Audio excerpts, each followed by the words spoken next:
Everybody, welcome to our regularly scheduled stream. It's been a little over 2 weeks since we last saw you guys. If you guys are joining us and wondering why the set looks a little different, we had a minor technical difficulty. We had to switch out cameras. Just a little bit. There was smoke involved. Switch out cameras at the last second. But we do have some pretty cool stuff to show you guys today on the stream. Yeah, I'm pretty excited. We're moving and grooving. I know. So what we're doing now is we're actually having a lot of our developers record some of their time on their rigs, and we'll do some speed ups of their progress that they make, either whether it be 3D modeling of certain characters, creatures, buildings, or actual level design. Yeah, we're going to give you an inside peek on like just what our process is for a lot of this stuff, and I think that's pretty cool. I love watching it, so I hope you guys do too. Sometimes it makes me, though, a little bit motion sickness. Really? It puts me in this really nice Zen place. Does it? Oh, okay. It's really calming. That's good. But the Oculus does that to me too. Oh, yeah. Yeah, I get really. So what we're going to show you guys to start out with actually is something we released yesterday. We released a cinematic look at the arenas that we're going to be taking with us to PAX West up in Seattle, where players are going to be able to participate in a 4 versus 4 arena. These arenas actually are level designer Tristan Snodgrass, who's a very talented artist and really just kind of jack of all trades when it comes to things. He does a little bit of everything, and all of it is really good. So. Yeah, so he went through and made these 3 separate arena locations. We're going to show you, I think, the speed build on 2 of them. One is a Metropolis setting that you guys have seen before, and then the other is a snow kind of on the hill with a castle in the background during a siege kind of arena system. And we'll explain a little bit about the arena and how that's going to work.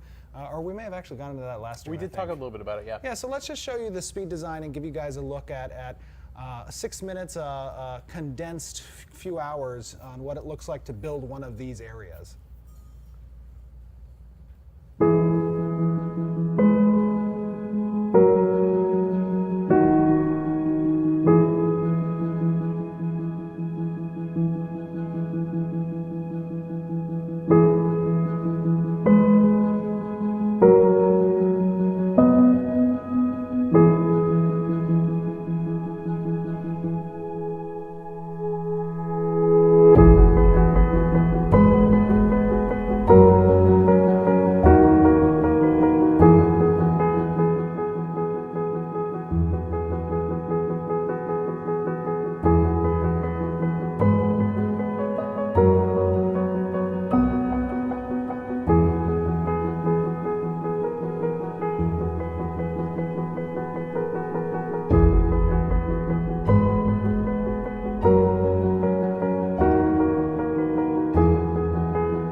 All right, guys, that was our amazing Tristan Snodgrass throwing together pretty quick. Yeah. He did that whole level in under 5 minutes, right? Yeah, it was just about 5 minutes. We timed him. We got a stopwatch. No, so we're actually going to have, I believe we're trying to have that specific level at PAX as well. But we're going to show you the Metropolis arena next and a speed build for that. The Metropolis arena will for sure be at PAX. Yeah, 100%. That's definitely in. Yeah, and the mechanics, you guys saw some fireballs coming in on that village. You know, the mechanics that eventually we want to have in our arena system when the game goes into alpha, beta, and live launch is there's going to be hazards that are present. There's going to be environmental hazards such as fire that tanks will be able to pull their opponents through potentially to deal damage. You're going to have random impact hits from these like out of the arena siege to kind of randomize where damage gets dealt and just kind of provide again that strategic thinking towards where you're going to go and why you're going to go there. These places are going to have a story to tell. Yes. They're not just going to be kind of like empty playgrounds. They're going to have context, and that context is going to inform the type of gameplay you see. Absolutely. The environment will continue to be a creature. Right, and we're going to have different, in the game there's going to be different participant levels. We're going to have 1v1s, we're going to have 3v3s, we're going to have 8v8s, which is our group size. Yep. You'll be seeing actually, speaking of groups, you'll be seeing actually a blog either today or tomorrow. Real soon, going into some detail about our groups and you know, how many people are in our groups, why our groups are that size, you know, what are the role situations in those groups, loot distribution, just a blog. We're getting into our blogs again about our group system. So let's show you the speed design on the Metropolis arena. Yeah, let's do it. All right.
Welcome back, everybody. Hey guys. Okay, so we talked a little bit about the arena last time. I just want to give you an update on what that system is going to feel like, at least for PAX, and what we're going to include scenario-wise for the game.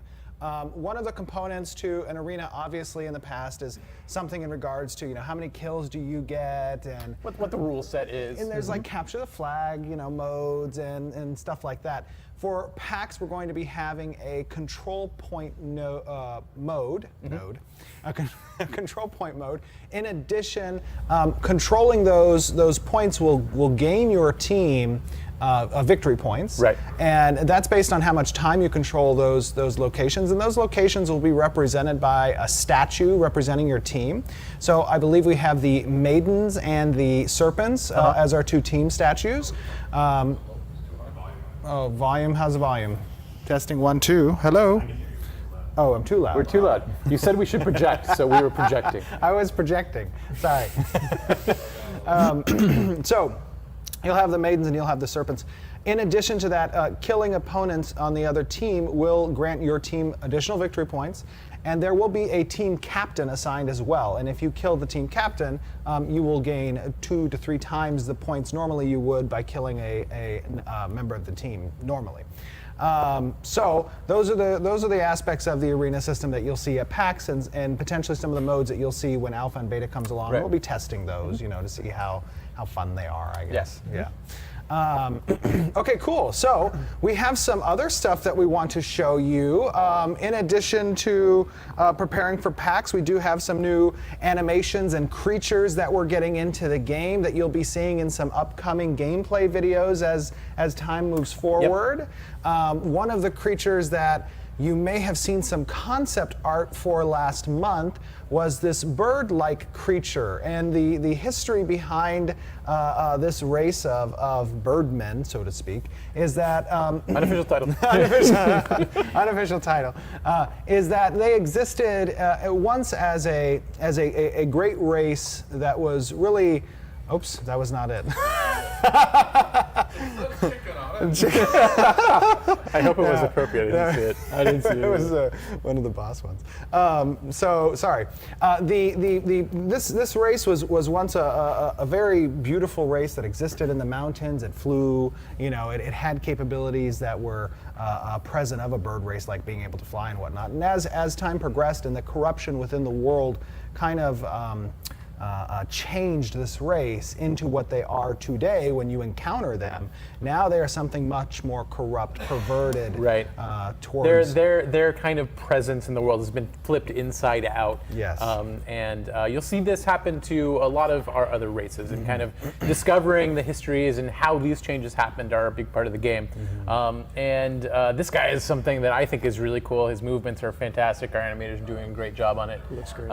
Yeah. So let's take a look at the animations of this creature. Now this is still a work in progress on these animations. They're almost there, but you're not going to see textures on the model. Yep. These are all gray box right now. So this is all gray box, but you'll get to see some of the animations of when this creature dies. Like right there, you see the creature is dying. This is its run animation. If it notices you and it aggroes onto you, it's going to start moving towards you in that fashion. This is its combat idle, it looks like. Yep. Yeah, it looks like that's a combat idle animation where this is the creature in between attack animations. It's going to be at this combat stance.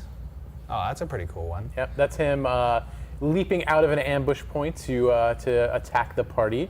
That's him dying again. Oh, he died again. He dies a lot. Oh, he dies a it's lot. looping. It's He dies a lot. He will. Nice.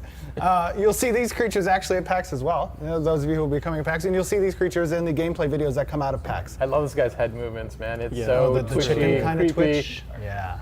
It's cool. It's pretty And his cool. butt. Play on delay, actually? I'm What? just thinking about that. Oh. Like, are we describing it Oh, you know what? later, soon? Oh my gosh, I you're don't know. totally right. Are we in the future or the past? No, I think we're we're in in the the past. future. We're in the past. Sorry, guys. We don't have the television to look at because of the camera malfunction, so we may have been delayed in those descriptions. It might have been really weird, but maybe cool. You can piece it together. Oh God. We're doing it live. Okay. So those are some animations. You're going to see some more animations. We have a boss that we're working on right now. We have our skills animations that are coming out of the pipeline for the tank, the cleric, the mage, the ranger. We're doing a big character revamp as far as like we're trying to get like our actual pipeline in place for going forward. So we're kind of nailing down all the looks. So you'll see some changes to some of the main archetypes that you've been seeing so far. Some I think more impressive visuals and for just sure, yeah. pretty cool looking stuff. So. As the project continues, you're going to see different iterations of this process come out that are going to be much more polished. Something that we were telling you, especially during our Kickstarter month, was everything you're seeing, and we showed you guys a lot of stuff, was really pre-alpha stuff, and we're going to polish this to make it something that is even more impressive than what you've seen so far. Let's take a look at some of the concept art. I think this is now an armor. We can pull up the cleric's armor for PAX. This is one of the armor sets that we're working on. This will be on the cleric. This is a medium type armor. If we have it. It's so weird because we have no feedback right Okay. now. So it's been. But it's cool. I think we're right. That's not the cleric, but that's okay. That's a tank. That's Well, okay. What? Dude. Yeah. What happened? The tank is up? Right. Okay.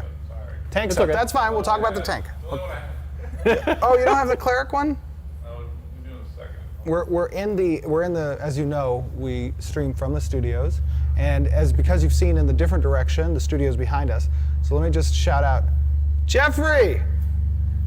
We got the color one in LiveStream? All right, it's in LiveStream channel on Slack. And we like to do it live. We do. We do. That's why we call it our live. It's the best way to get There you things go. done. Just do it. Agreed. Okay, so we have the tank here.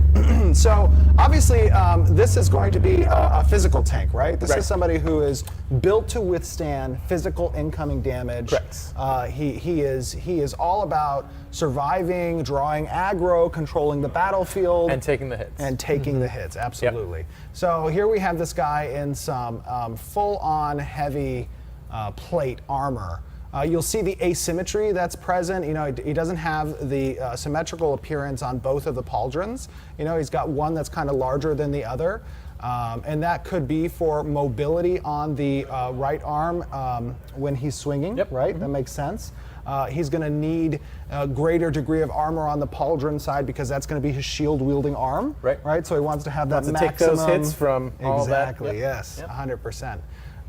This guy, he's looking pretty beefy. Now this would be a tier 4 armor set. If we assume there's 5 tiers, right? This would be the tier 4. It's on the upper end. Yes, exactly.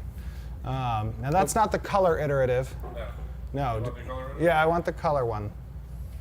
This is the non-colored version of the cleric that you're seeing. I've delayed a little bit. Yeah. Let's get we have a basic color version that we're going to show here. There we go. Now this would be something we haven't fully discussed, I don't think, with everybody, is that armor is going to exist within tiers that relate to your adventuring class progression, right? And those tiers of armor will, within the tier, have different sets of armor that are available. How many sets we aren't ready to say yet. But each of these sets will then have unique appearance based on the race that's wearing the set. Right. Now this set here is designed for the Empyrean Elf race. Correct.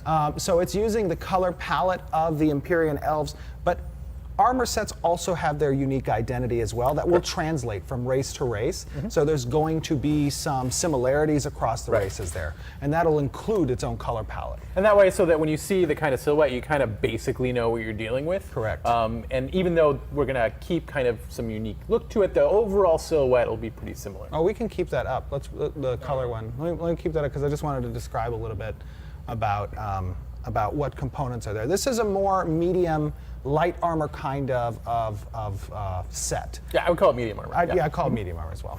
And the only reason why sometimes I interject light and medium is because I view robes as a non-light armor. Right. Right? And and that would be our third armor set. Heavy, medium robes. Right. Right? So this is a medium armor set. You're going to see some metallic influence along with a mixture of robe and chainmail type stuff, right? So she has, and the cleric needs to be mobile as well because this cleric specifically is going to be using a staff in combat. She's going to be up close and personal, you know? Right. So these are builds that we're making for packs. So when we talk about the cleric's armor, we don't mean that the cleric is relegated to this armor. The cleric can put on whatever armor they want That's to. a good point. But for packs, this is what we're giving them. This is kind of like the archetype of what we're looking at. Right. Players will be able to change that, in the game itself. But for what we're going to present to you guys, this is kind of what we're looking at. Yeah, that's a good point. I think last time on our last stream, I think when we were talking about classes, some people got lost and thought, oh my gosh, this is all the classes have or something like that. Right. This is specifically for the PAX event that players are going to have hands-on Correct. access to. Right. Which again is going to be the ranger, the tank, the cleric, and the mage. Yeah, that's right. So pretty cool. I love those colors, by the way. Love the colors. Very cool. I like it. All right, cool. So I think we had some questions from the community on the forums. I believe we always do. We always have questions, and why don't we answer some of those questions? grab them on Yeah, sure. Yeah. Grab them on Slack, and then oh, by the way, while we're getting these questions from the forums, if you are not on Discord, our official Discord, you should be on discord.gg/Ashes of Creation. So go ahead and get Discord. You can do it in your browser. There is a channel on our server called, I don't remember what it's called now. What's it called? I think it's called Live Q&A. There's a channel That'd be a really good name for it. Called Q&A Stream Channel. You can go there now and pose a question. Although my phone is at 1%, but hopefully that'll last. It usually doesn't. And we will answer some questions from there as well. It is on a 10-minute delay, so you get one question per 10 minutes. That way it doesn't spam blood crazy. What do we got, Peter? All right, so Jay asks, how many people will be in the party? Oh, that's a good question. That's convenient. There will be 8 people. There you go. A little softball start off. Right? Yeah, that's good. Okay. So the reason, just to go a real quick overview on that, 8 people, 8 archetypes. Each archetype has a very kind of specific niche role, right? Yeah. And we want to make sure that when we're designing for dungeons and encounters, we're designing with, oh yeah, that'd be great. Thank you. Oh, here it comes. Yay. Here it comes. Okay. I have an iPad. So when we're designing for encounters, we're designing for dungeons, we're designing for PvP, for Raid v Raid, we want to make sure we're designing with those roles in mind, right? And so that there's a spot for every role, and that every role can contribute meaningfully. Obviously the number 8 is subject to change. It comes with its own challenges when it comes to balancing and making that content work consistently for that amount of people. So it's something we're going to be playing with during all of our iterations. We'll see what you guys feel about it. We'll see how we feel about it, and hopefully we've made the right decision, and we'll go forward with 8. Absolutely. Okay, Goat asks, will different races have different base stats for the identical class? Different base stats, yeah, they have race stats. They have, so all stat growth is based on sort of like the the initial state of the race, and then the class will tell you how those things grow. Grow as well. So there's two different the race growth components. seeds it, and then the class grows that seed. Absolutely. So you will definitely see different stat allocations between the races and between the different classes. Yeah, like as Jeff was saying, you have base stats. You have first growth variable includes a race, and then second growth variable includes a class decision. And then third growth variable will be your secondary class choice as well. Right. Yes. GSG asks, will there be any zones with fixed climates? So a perma-desert, a perma-snowy mountain. There are definitely biomes that will exist. Oh my gosh, I said it. There are biomes that will exist. Sorry. That will exist in the world that are fixed, and then there will be more temperate zones that have different climates. Nice. And it's fixed-ish, right? That doesn't mean it's not going to rain in a deserty area. It doesn't mean that winter, or like the northern area that's full of ice, will experience snow every day, right? Those weather conditions will change. Rofus asks, will professions have a direct effect to your stats or abilities? For example, a weaponsmith could have a slight increase in strength due to physical labor, etc., etc. It's a really interesting idea. It's an interesting idea, but as it stands now, no. Your professions will not affect your stat line. No. Okay, Warkov. Will there be any way to abandon the subclass and switch to another without remaking the character? So basically your second. Right, your secondary class, swapping out secondary classes. So one thing that's important for me is I want to see choices matter. And while I want there to be a mechanic specifically with regards to the secondary class for you to change that decision, I don't want it to be something that can be changed on the fly.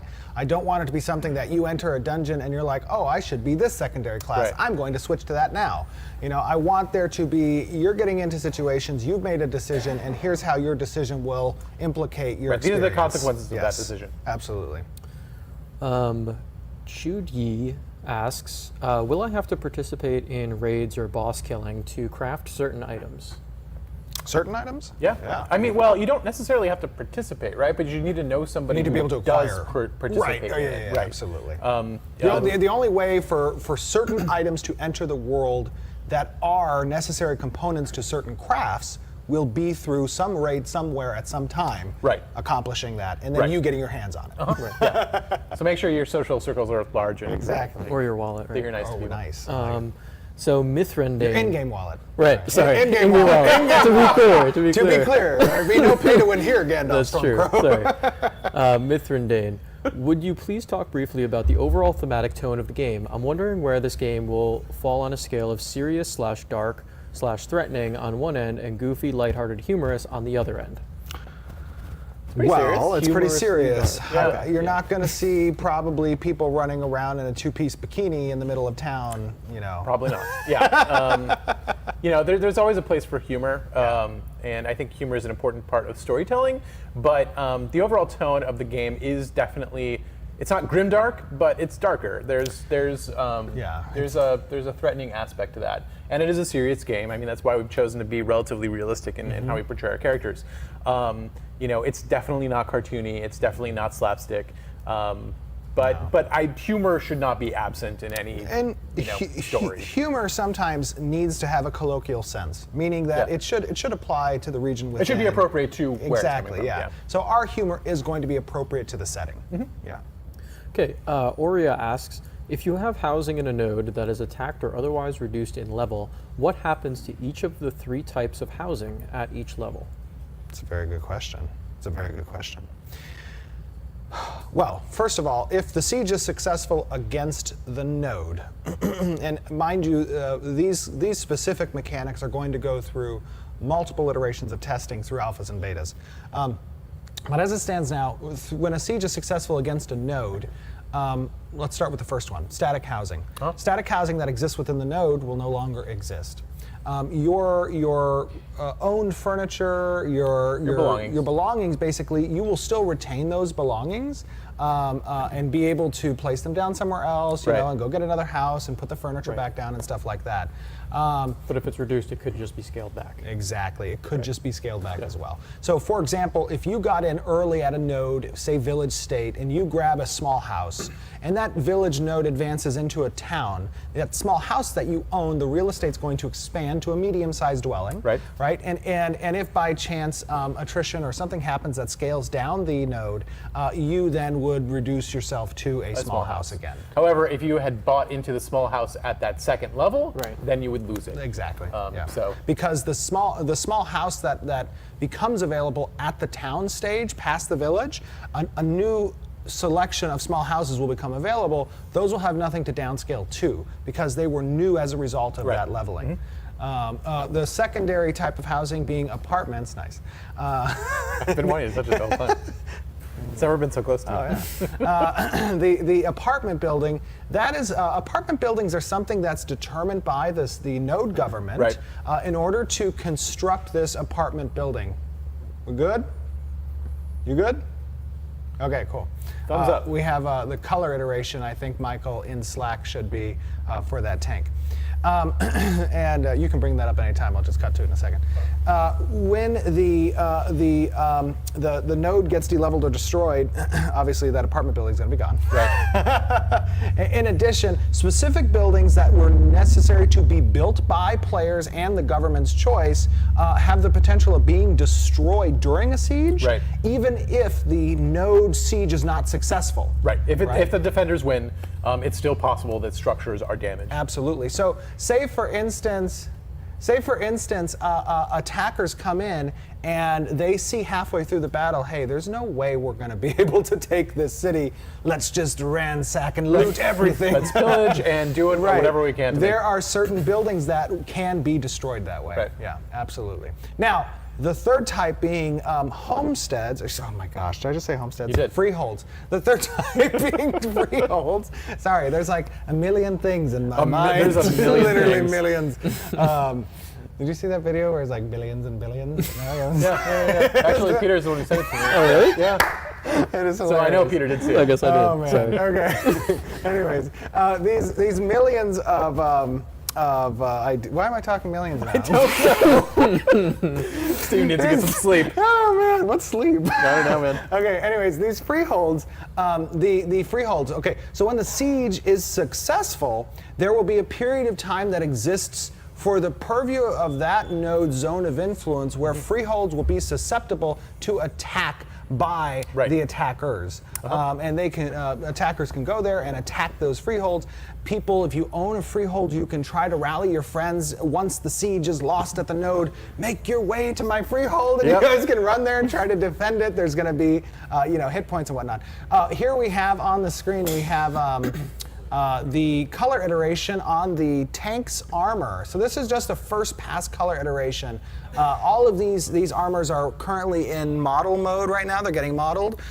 So we're doing color tests on them and palettes and seeing how they look and stuff.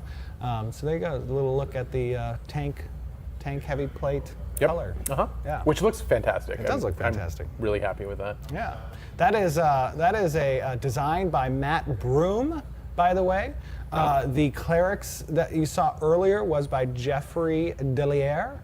Il parle français, je pense. Oh, no, il parle québécois. Okay, what do we got? From Townsend Vol, can you give us gatherers an idea of the following? How much can you carry personally? How much can you carry via the mule companion? And how much can be shipped via the caravan? So maybe like a relative scale would be appreciated if they even... We talking pounds, stones. Right.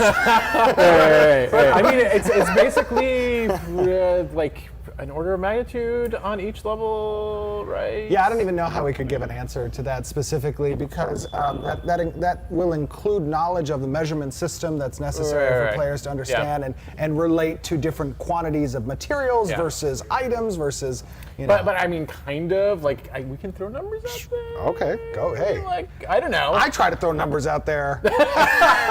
Fine, go. No, go ahead. No, let's say your character can hold 100, right? 100 units. right? 100. Then a mule might be able to carry 1,000 units. Can we call our And then- measurements whales? I'd like to call the weight measurements. Yes, we can. 100 So whales. 100 whales. Okay. You can carry 100 whales. 100 whales. And then a mule might be able to carry 1,000 whales, and then a caravan.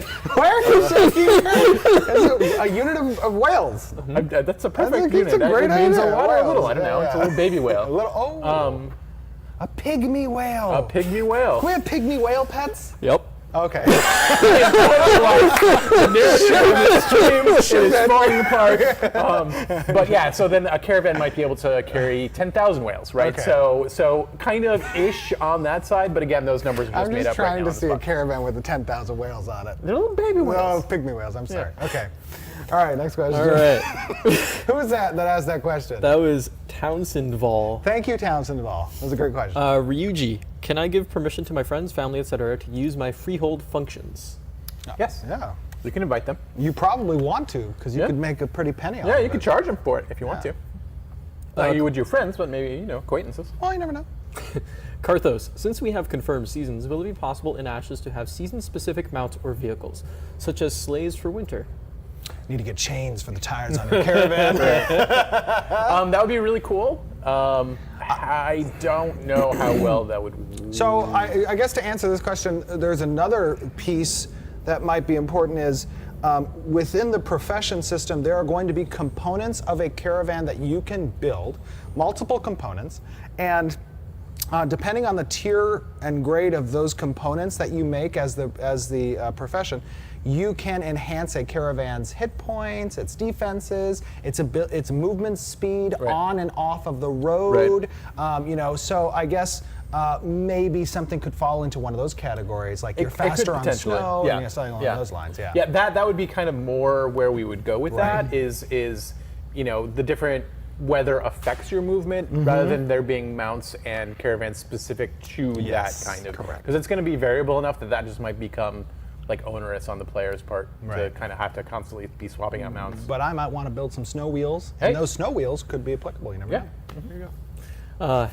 Heckin Bamboozled asks, Oh, I love that. do you already know which exact chat channels you are going to implement, or is that still subject to change? So guild, region, shout, trade.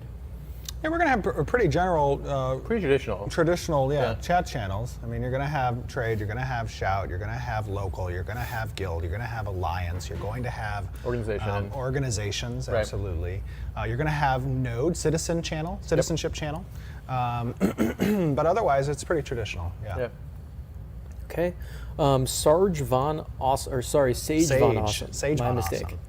From a design philosophy perspective, will you prioritize balancing PvP for the best of the best arena type players, or for the open world all skill ranges welcome average player base? What is that question? So are we going to? It's like the barrier to entry on PvP for. Well, PvP should be able to participate for anybody. Right, and we're not going to. The plan is not to balance it for 1v1. Right. Like that's not the goal. Right. The goal is to balance it group to group. Right. So a balanced group to a balanced group should be relatively balanced. And then from there, it can extrapolate into a raid v raid. So Right. from the group v Right. group, you're just going to see an extension of that towards raid v raid. Right. And there is going to be asymmetry to it, right? Like one specific type of build is probably going to beat a number of other types of builds. So Rock, it's not paper, going to be, scissors, there's going to be a little bit of rock, paper, scissors to it, and there should be no best build at any given moment. Yeah, there but should one versus be. one, it's not going to be a good way to test it out. There really shouldn't be kind of a meta. It should be more situational. Right. Like, what are you encountering? Right. And then where am I encountering it, and who am I encountering? Exactly. Yeah. That's it for Slack. So That's it for forums. All right, we got some Slack questions. We can probably take a few Slack questions. We got about 10 minutes. Slack. I Discord. think you mean Discord. Oh man, stop. Okay. My head. I'm gonna go straight to sleep after this. I'm just kidding. He already took his Ambien. I know. nice. Thanks. My phone's about to die. Do we have? Do you want me to check? Sure. can I do Okay, that while I will look it you up? do your own official stream during PAX for people who cannot attend from Sage Von Awesome? Hey, another Sage. Hey, Von Sage. Awesome. Yes, actually, at PAX we will have a shoutcast Yep. that will include live stream of gameplay. Some influencers will be joining us as well, and we'll be kind of just talking about general specific topics that we're showcasing at PAX, and there'll be some. Probably taking questions, all sorts of stuff. Yeah. Let's see. Tay, T-E-Y, asks, can we expect to see more videos like the level building one from the live stream in the future? Stuff like that is really interesting. Please upload it to YouTube. That was a question and a comment. So yes, The actually, whole plan is, yeah. We've got everybody installed with Capture software, and we're kind of just creating a library of that kind of stuff that we can share with you guys. We think it's really cool. I'm glad to hear you guys think it's cool. You know, I'm always interested in design, and I think a lot of people are too. So I think it's good content for people to kind of see what we're doing and how we're doing it. I agree. Okay, here we go. Question. What tier of gear will we be using at PAX? Tell me it is the highest one. Well, I'm afraid I can't tell you it's the highest one. It actually will be close to the high tier, but it will probably be just the tier under the highest. Right, it'll probably be just a tier under the highest, and we're looking at stats kind of around level 10. So you'll be wearing better gear than what your actual stats are going to reflect. Yeah, that's true. But yeah. Good point. Okay, let's see. When will we be seeing Summoner looks, skills, gameplay, anything? Summoners. Okay, so right now, you know, for us during this process, as we're in still a pre-alpha state, we're working on chunks at a time, right? And right now we're working on 4 classes. As soon as we have these in a solid pre-alpha state that we're happy with and that people can play with. Exactly. Then we'll be moving to the other 4 classes. Right. So soon, trademark. Will the game have setting for colorblindness? Wolfie272. There will be settings to aid for colorblind players. Absolutely. I myself am red and green colorblind, and I will make sure that that is a component. And so is Jason, our technical director. Jason Crawford. Will you guys be at PAX South? Unannounced. When is PAX South? That's in from the May, winter, isn't it? Winter in the winter. It is in the season of winter. Are armor sets race locked? No, armor sets are not race locked. Summer Sausage asks, will there be chariots in the arena? As it stands, no. Will there be chariots? As it stands, no. but it's not entirely off the table. It's not entirely off the table. Oh, I'm gonna die.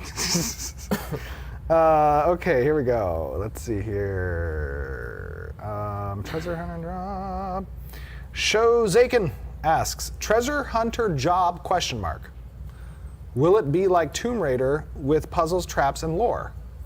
One of the things that I think we talked about, about a year ago, was being able to find maps that relate to hidden treasures in the world somewhere, kind of to incentivize that explorative spirit that exists in all of us, right?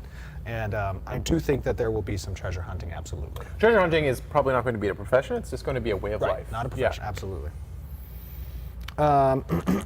Show us some weapon skins from Tree. Tree, that's not a question. I just want to say. We will be showing some weapons as we are growing closer to PAX. So. Here we go. We got one from Wedge the Orc. Will transmog or dye channels be something to customize the armor? You will have appearance slots, which will kind of take the place of transmog in sort of like the traditional sense. Die channels, I'm not entirely sure what you're talking about, but yes, we will have a die system that you can change the colors and stuff of That was your one of the rewards. primary and secondary. Yeah. Backer goals. All right. Dozer026 asks, hello, Stephen, Jeffrey, and Peter. Hi. How is the riverboat coming along? Is there a riverboat? Are we putting in a riverboat? I thought you were buying us a riverboat. We were moving the studio to a riverboat. Oh man, that's I'd very get nice. seasick. I would need like No, permanent riverboat's real Dramamine. calm. No, I can feel the slightest Really? movement. Oh yeah, no riverboat. In game though, if we were talking about casinos, no. I don't know the answer to that question. PK asks, when you switch your secondary class, will you be able to keep progression in the old one? This is something we've continued to talk about. We are not sure yet. It's a good question. We'll have more on that at a later time. All right, so let's have another one here. Dexta. We know that there will be bosses that will spawn only at the Metropolis stage. Will they be needed for endgame gear? Endgame is a bad word. There you go. So I guess let's replace the word endgame with top tier gear, Yeah. so to speak. And then the answer would be yes. If there are bosses that spawn as a direct trigger of nodes reaching the highest level, then you will need to have a node reach that highest level in order to encounter that Correct. specific boss. Yeah, absolutely. But there's also many different ways to do that too. It's Absolutely. not just going to be related to nodes. Right. Okay, we have another one. Here we go. Let's have how. Okay. JD Wilson 11 asks, how will new content after release affect the already released content? How will Well, I think the most important part with new content is one, finding a place for it within the existing content, tying it into the existing storylines and arcs, right? And then using those as content that relates to any expansion from a game mechanic and system standpoint, such as further levels, those types of things. I mean, I don't know any other way to connect new content to existing content than that. I mean, it's a really abstract question, right? Right. Because I think what he's getting at is the the world evolves as time goes on, and so how do you tie that content into the world evolving? Well, with the same hooks that we've got currently. So we already know kind of the direction the game's going to go. We don't necessarily know where it's going to go. Yes. But there is content that isn't necessarily linked to that kind of progression that we can fit in really easily. Good. Zid asks, are pygmy whale pets confirmed? I think they are now. You confirmed them. I We did. Okay, We did. they're confirmed. Cheeky the Pie God asks, will there be pie in Ashes of Creation? Certainly. There There's will going to be be many pie. different types of pies. There'll be meat pies, there'll be dessert pies, lots of different pies. Blue Dawn Real Hard Chestnut asks, will there be a scoreboard? Stop it. Will there be a scoreboard to the fastest to clear a dungeon? Will there be raid scoreboards? So Yes, actually, that's something we've been something talking we've about. talked about, It's we can do a lot more with dungeons than what has traditionally been done. Yes. And we want to create incentives beyond just, hey, I'm going to get this item, that involve our dungeons that are a little bit more consequential and a little bit more fun. So that's something we're really focused on is pulling the fun out of places where you wouldn't necessarily expect it. All right, very cool. Dave Peck asks, are the gray cups on the table filled with anything? They're filled with water. They're filled with plenty of water, a lot of water. And Steven actually hasn't drank mine yet, so that's kind of weird. Usually, That water tastes strange. it's because it's been there for about 2 weeks. Oh, thanks. I appreciate it. Why didn't you Just tell me kidding. that? I'm just kidding. Those are fresh waters. This is better. Unbelievable. See? Jeff's trying to kill me. Okay. Someone says, will healers be able to stealth? If they just take the secondary rogue, Yeah. there may be some skills that allow them to temporarily stealth. Yep. It's all about your creativity and how you want to put that stuff together and use it. Absolutely. Maybe one more. One more question. Okay, here we go. Last question of the day. Better be a good one. Ooh, this is a good one. This is a No good one. pressure. It's a team effort. All right. From Tyrell, will we be able to wear sandals in game? What a choice. Yes, Yes. or no? Yes or no? Yes. Yeah, absolutely. Come on. There will be sandals in game, absolutely. It has to be. All right, guys, we have our next stream at noon on the 30th. When is it? Oh, gosh. It's the 30th, I think. It's on the next, not this Friday, but next Friday, which I believe is the 30th, I think. Hold Next on. Friday better not be the 30th. No, it's not the 30th. It is the 28th. Our next stream is the 28th of this month at noon Pacific time. Our summer extension campaign for the crowdsourcing ends this Friday. So if you still have friends that want to participate and be able to get in on the summer campaign, please let them know about that. Our affiliate program has been updated, so you should be able to see your referrals in your Refer and Win tab. And you'll be able to see accrued Intrepid bucks there as well. What else we got going? Anything else? No? I think we're working hard. working hard. Yeah, trying to get this game out there. Absolutely. Making some really cool progress. We're doing some pretty cool things in here. I think so it is going to be very very excited to what we have at PAX. to watch what's coming out of PAX. And the fact that we have those streams coming out of PAX, you guys are going to be, even if you can't make it to PAX, you're going to be right there with us, watching what's going on, and you're going to be able to see. It's going to be a lot of fun, guys. Thanks for joining with us today. Thanks, guys. Bye, you Have an guys. awesome Always week. appreciate it. Take care. Have a good one.